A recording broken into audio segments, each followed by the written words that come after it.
ಇನ್ನು ನೀವು ಬಂಗಾರದ ಗಣಿ ಚಾನೆಲ್ಗೆ ಸಬ್ಸ್ಕ್ರೈಬ್ ಆಗದಿದ್ದರೆ ಈ ಕೂಡಲೇ ಸಬ್ಸ್ಕ್ರೈಬ್ ಬಟನ್ ಅನ್ನು ಕ್ಲಿಕ್ ಮಾಡಿ ಹಾಗೂ ದಿನನಿತ್ಯದ ಅಪ್ಡೇಟ್ಸ್ಗಳಿಗಾಗಿ ಬೆಲ್ ಐಕಾನ್ ಅನ್ನು ಪ್ರೆಸ್ ಮಾಡಿ. ಮಹರ್ಷಿ ವಾಲ್ಮೀಕಿ ಪರಿಶಿಷ್ಟ ಪಂಗಡ ಅಭಿವೃದ್ಧಿ ನಿಗಮದ ಭ್ರಷ್ಟಾಚಾರ ಪ್ರಕರಣ ಖಂಡಿಸಿ ಜಿಲ್ಲಾ ಬಿಜೆಪಿ ಘಟಕದಿಂದ ನೂರಾರು ಬಿಜೆಪಿ ಕಾರ್ಯಕರ್ತರ ಸಮ್ಮುಖದಲ್ಲಿ ದುರ್ಗಮ್ಮ ದೇವಸ್ಥಾನದಿಂದ ಡಿಸಿ ಕಚೇರಿಯವರೆಗೆ ರ್ಯಾಲಿ ನಡೆಸಿ ಡಿಸಿ ಪ್ರಶಾಂತಕುಮಾರ್ ಮಿಶ್ರಾ ಅವರಿಗೆ ಮನವಿ ಸಲ್ಲಿಸಲಾಯಿತು.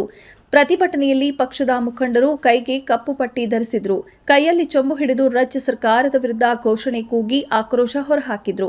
ಜಿಲ್ಲಾಧಿಕಾರಿ ಕಚೇರಿ ಎದುರು ಮಾಜಿ ಸಚಿವ ಬಿ ಶ್ರೀರಾಮುಲು ನೇತೃತ್ವದಲ್ಲಿ ಬಿಜೆಪಿ ನಾಯಕರು ಅಹೋರಾತ್ರಿ ಧರಣಿ ಆರಂಭಿಸಿ ಮುಖ್ಯಮಂತ್ರಿ ರಾಜೀನಾಮೆ ನೀಡಬೇಕು, ಚಂದ್ರಶೇಖರ್ ಕುಟುಂಬಕ್ಕೆ ನ್ಯಾಯ ಒದಗಿಸಬೇಕು, ಪ್ರಕರಣವನ್ನು ಸಿಬಿಐ ತನಿಖೆಗೆ ವಹಿಸಬೇಕು, ಹಗರಣಕ್ಕೆ ಸಂಬಂಧಿಸಿದ ಶಾಸಕ ಬಿ ನಾಗೇಂದ್ರ ಸೇರಿ ಎಲ್ಲರನ್ನ ಬಂಧಿಸಬೇಕು ಎಂದು ಮಾಜಿ ಸಚಿವ ರಾಮುಲು ಆಗ್ರಹಿಸಿದರು.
ಅವರ ನೇತೃತ್ವದಲ್ಲಿ ಅದೇ ರೀತಿಯಾಗಿ ಸಂಘಟನಾತ್ಮಕವಾಗಿ ನಮ್ಮೆಲ್ಲರನ್ನ ಸಂಘಟನೆಯಲ್ಲಿ ಹುರಿದುಂಬಿಸ್ತಕ್ಕಂಥ ಆತ್ಮೀಯರಾದಂಥ ಜಿಲ್ಲಾಧ್ಯಕ್ಷರಾದಂಥ ಅನಿಲ್ ಅವರ ಒಂದು ನೇತೃತ್ವದಲ್ಲಿ ಮತ್ತು ಈ ಒಂದು ಏನು ನಮ್ಮ ಪರಿಶಿಷ್ಟ ಪಂಗಡಕ್ಕೆ ಅನ್ಯಾಯ ಆಗಿರ್ತಕ್ಕಂಥ 187 ಕೋಟಿ ಹಗರಣದ ವಿರುದ್ಧ ಇವತ್ತೆಲ್ಲ ರಾಜ್ಯಾದ್ಯಂತ ಏನು ಪ್ರತಿಭಟನೆ ಮಾಡ್ತಾ ಇದೀವಿ.